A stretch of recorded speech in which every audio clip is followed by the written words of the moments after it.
नमस्ते। आज हम भारत के नॉर्थ ईस्ट में हो रहे एक जबरदस्त बदलाव की कहानी पर नजर डालेंगे। ये एक ऐसा इलाका है जिसकी पूरी तस्वीर 1 लाख करोड़ रुपए से भी ज्यादा के मेगा प्रोजेक्ट्स के साथ पूरी तरह से बदल रही है। तो सबसे बड़ा सवाल यही उठता है कि आखिर भारत अपने नॉर्थ ईस्ट में इतना बड़ा, इतना भारी भरकम निवेश कर क्यों रहा है? ये सवाल इस पूरे विश्लेषण का सेंटर है और इसका जवाब वाकई बहुत दिलचस्प है। जी हाँ, पूरे 1 लाख करोड़ रुपए। जरा इस रकम के बारे में सोचिए। ये कोई मामूली आंकड़ा नहीं है।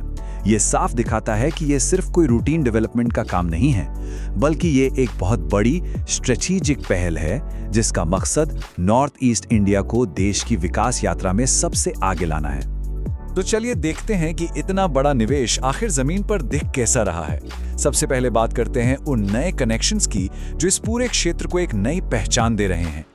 इस बदलाव की सबसे पहली और अहम मिसाल है ये नया इकोनॉमिक कॉरिडोर जो मेघालय के शिलांग को असम के सिलचर से जोड़ेगा। सोचिए, ये सिर्फ एक सड़क नहीं है, बल्कि इस इलाके की इंडस्ट्रियल पावर को जगाने वाली एक नई लाइफलाइन है। अब जरा इसके आंकड़ों पर नजर डालिए। लगभग 2864 करोड़ रुपए की लागत, 167 किलोमीटर लंबा हाईवे और इसे सिर्फ 3 साल में पूरा करने का टारगेट है। इसका सबसे बड़ा फायदा मेघालय के जो सीमेंट और कोयला उत्पादन वाले इलाके हैं, उन्हें सीधे सीधे मेन मार्केट से जोड़ना। अच्छा, एक सवाल यह भी उठता है कि इतने बड़े प्रोजेक्ट्स के लिए पैसा आ कहां से रहा है? तो इसका जवाब है हाइब्रिड एन्युटी मॉडल या हैम। ये एक तरह की पब्लिक प्राइवेट पार्टनरशिप है। आसान भाषा में समझें तो सरकार प्रोजेक्ट की लागत का 40% हिस्सा शुरुआत में देती है और बाकी 60% प्राइवेट डेवलपर लगाता है। फिर सरकार उसे अगले 15 सालों में धीरे धीरे सालाना पेमेंट करती रहती है। इकोनॉमिक कॉरिडोर से आगे बढ़कर अब बात करते हैं सीमा पर बन रहे स्ट्रैटेजिक इंफ्रास्ट्रक्चर की। और यहाँ पर बॉर्डर रोड्स ऑर्गेनाइजेशन यानी BRO एक बहुत ही क्रिटिकल रोल निभा रहा है। आपको जानकर शायद हैरानी हो कि BRO इस वक्त 125 से भी ज्यादा प्रोजेक्ट्स पर काम कर रहा है।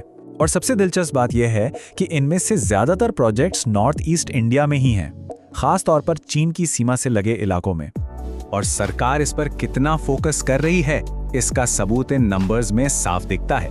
BRO का बजट साल दर साल कैसे तेजी से बढ़ रहा है। ये एक साफ संकेत है कि सीमा पर कनेक्टिविटी और सुरक्षा को कितनी ज्यादा प्रायोरिटी दी जा रही है। लेकिन रुकिए, बात सिर्फ सड़कों की नहीं हो रही। रेल कनेक्टिविटी का भी एक पूरा नया अध्याय लिखा जा रहा है। नॉर्थ ईस्ट के कई राज्यों में आजादी के बाद पहली बार रेल की पटरी बिछाई जा रही है और मिजोरम इसका एक बेहतरीन उदाहरण है। मिसाल के तौर पर देखिए इस बैराबी सेरंग रेल प्रोजेक्ट को। ये मिजोरम के लिए एक ऐतिहासिक प्रोजेक्ट है। सच में 51 किलोमीटर लंबी ये लाइन राज्य को पहली बार देश के रेल नेटवर्क से जोड़ेगी और इसके बनने में 15,000 मीट्रिक टन से ज्यादा हाई क्वालिटी स्टील का इस्तेमाल हो रहा है। तो अब तक हमने ये तो देख लिया कि क्या बन रहा है, सड़कें, रेलवे लाइंस, ब्रिजेस, लेकिन अब आते हैं उस सबसे बड़े सवाल पर। आखिर ये सब क्यों हो रहा है? इन सभी प्रोजेक्ट्स के पीछे एक बहुत बड़ी जियोपॉलिटिकल स्ट्रैटेजी काम कर रही है। देखिए, भारत के अपने नॉर्थ ईस्ट राज्यों से जो कनेक्टिविटी है ना, वो एक बहुत ही संकरे और भीड़भाड़ वाले रास्ते पर टिकी हुई है, जिसे सिलीगुड़ी कॉरिडोर कहते हैं। और सच पूछे तो यही हमारी सबसे बड़ी स्ट्रेटेजिक चैलेंजेस में से एक है। ये सिलीगुड़ी कॉरिडोर, जिसे चिकन्स नेक भी कहा जाता है, असल में है क्या? ये जमीन की एक बहुत पतली सी पट्टी है। अपनी सबसे संकरी जगह पर ये सिर्फ 22 किलोमीटर चौड़ी है। इसी रास्ते से भारत अपने 8 नॉर्थ ईस्ट राज्यों से जुड़ा हुआ है। और इस कॉरिडोर की कमजोरियां बिल्कुल साफ हैं। ये बहुत ज्यादा संकरा है, यहाँ ट्रैफिक हमेशा जाम रहता है और स्ट्रेटेजिकली ये एक बहुत ही सेंसिटिव लोकेशन पर है। मतलब किसी भी संकट की स्थिति में ये रास्ता बहुत आसानी से बंद किया जा सकता है, जिससे पूरा का पूरा नॉर्थ ईस्ट देश से कट सकता है। तो सबसे अहम सवाल ये है कि इसका विकल्प क्या है? और इसका जवाब है एक नई, एक बहुत एम्बिशियस गेटवे स्ट्रैटेजी। इसके तहत सबसे पहले म्यांमार में सितवे पोर्ट को डेवलप किया जा रहा है। फिर कालादान मल्टी मॉडल प्रोजेक्ट के जरिए, जिसमें नदी और सड़क दोनों रास्ते शामिल हैं, इस पोर्ट को नॉर्थ ईस्ट में बन रहे नए हाईवे और रेलवे नेटवर्क से जोड़ा जाएगा। इससे होगा क्या? समुद्र और जमीन का एक बिल्कुल नया और ज्यादा सुरक्षित रास्ता तैयार हो जाएगा।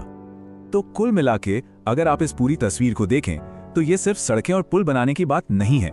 ये नॉर्थ ईस्ट के लिए एक नया स्ट्रेटेजिक दरवाजा खोलने की एक बहुत दूर की सोच वाली योजना है। बिल्कुल सही कहा गया है कि नॉर्थ ईस्ट एक नए भारत का चेहरा बन रहा है। ये प्रोजेक्ट्स बस इसी सोच को जमीन पर उतार रहे हैं। तो इस पूरी कोशिश का जो आखिरी मकसद है, जो बिग पिक्चर है, वो ये है कि नॉर्थ ईस्ट को एक अलग थलग पड़े इलाके से निकालकर देश का ग्रोथ इंजन बनाया जाए और साथ ही साउथ ईस्ट एशिया के लिए भारत का गेटवे भी। तो आखिर में एक सवाल जो सोचना जरूरी है, क्या हम इस क्षेत्र के लिए एक नए आर्थिक युग की सुबह होते देख रहे हैं? जिस स्केल पर काम हो रहा है उसे देखकर तो जवाब हाँ में ही लगता है।